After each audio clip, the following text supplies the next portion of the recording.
Hello, and today's purpose of the day is I can graph rational functions. Okay, let's cover some of the basic characteristics of rational functions. The name of the function we are looking at is rational.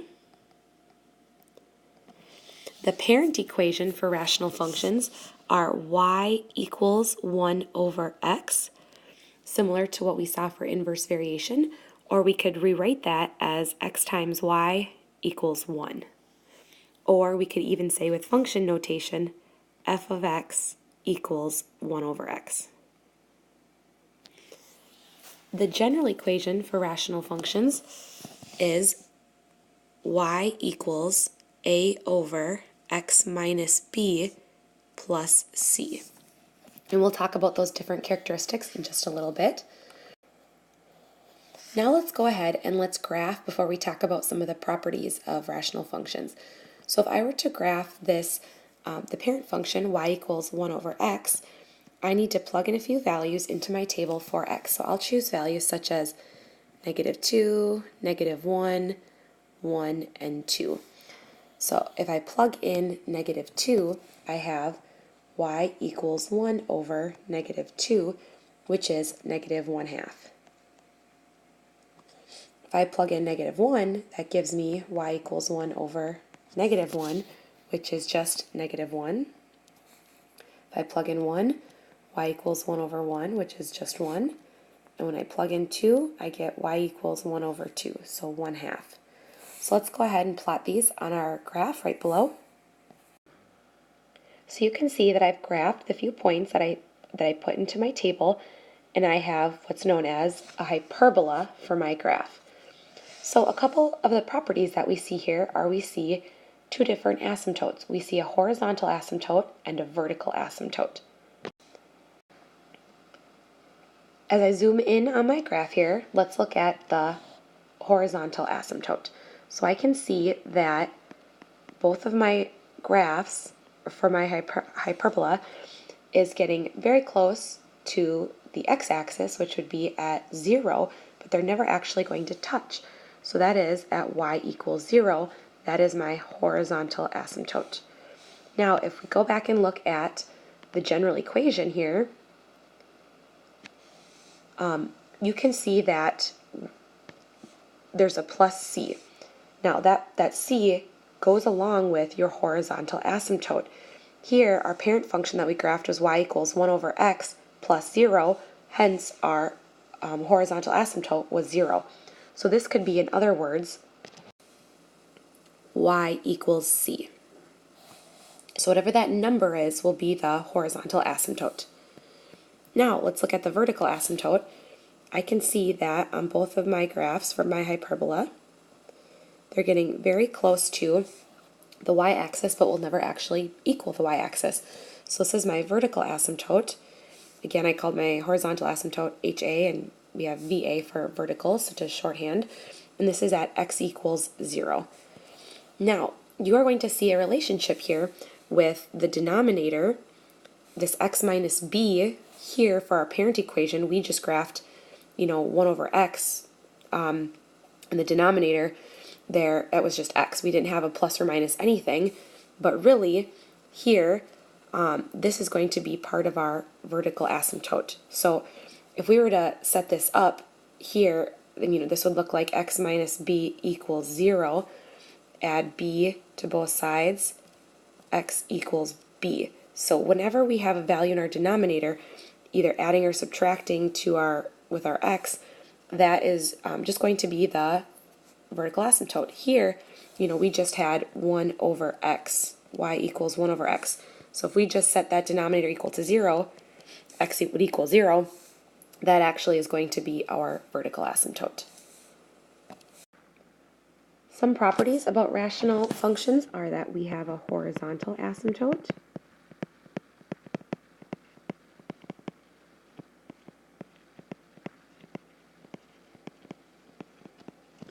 and a vertical asymptote.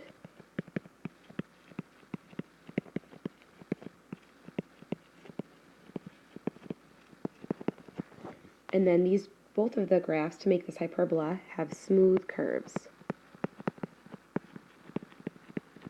that is they're somewhat like an exponential graph and a parabola in that they're not straight lines. Let's look at the domain and range.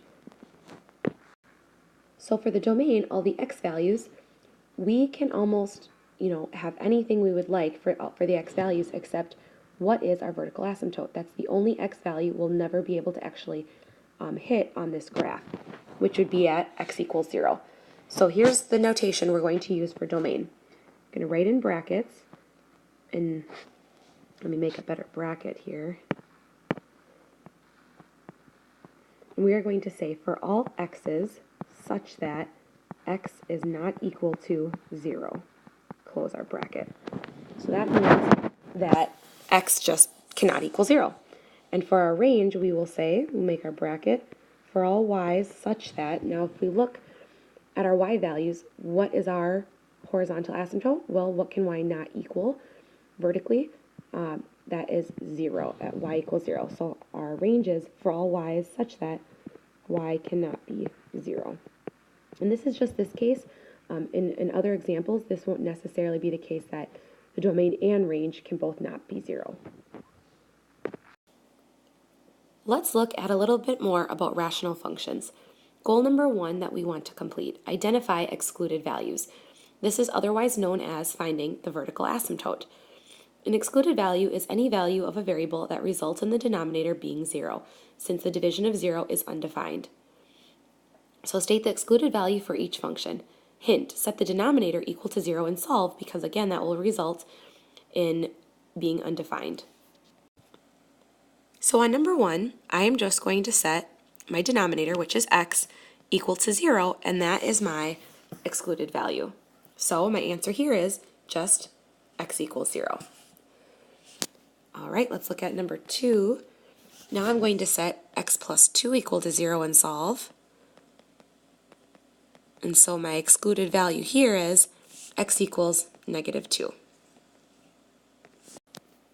And again, this is an excluded value because if I were to plug in negative 2, for this problem, I would have, for x, I would have negative 2 over negative 2 plus 2, and negative 2 plus 2 is 0, so negative 2 over 0 is undefined.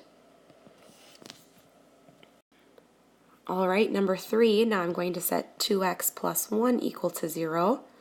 Subtract 1, get 2x equals negative 1. Divide by 2, so this excluded value here is x equals negative 1/2.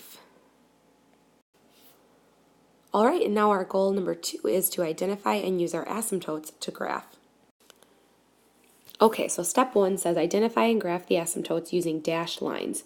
Remember, the vertical asymptote is finding the excluded value. That is at x equals b, and the horizontal asymptote is at y equals c. So let's look at our asymptotes right now. I'm going to find the vertical asymptote. So I'm going to set my denominator equal to 0 and solve. So if I set x equal to 0, I just get 0 for my vertical asymptote. Now for my horizontal asymptote, that's just setting whatever c is equal to y. So here that would be y equals negative 4. I'm going to go plot my asymptotes using dashed lines on my graph below to the left. Now that I've plotted those asymptotes, I'm going to look at step 2. Make a table, plot, and connect with a smooth curve. So now when I choose values for my x's to plug into my table, I want to choose at least 2 positive values and 2 negative values. So I'm going to just use the numbers as 1, 3, negative 1, and negative 3. Now I'm going to plug those in and figure out what the outputs would be. So if I plug in 1, I would have 3 over 1 minus 4. And 3 over 1 is just 3 minus 4 is negative 1. If I plug in 3, I will have 3 over 3 minus 4, and 3 over 3 is 1, minus 4 is negative 3. If I plug in negative 1, I have 3 over negative 1 minus 4, so that would be negative 3 minus 4, which would be negative 7. And last but not least, 3 over negative 3 minus 4 would be negative 1 minus 4, which would be negative 5. I'm now going to go plot those ordered pairs on my graph below. So as you can see on the graph below to the left, that I have my hyperbola in quadrants, well, 1 and 4, and then 3. So they are still they're still opposite of each other, and they again will not hit or touch those asymptotes. So let's determine the domain and range. So for the domain, again, I write in my bracket and I say for all x's such that x cannot be, and then whatever my vertical asymptote is here is 0.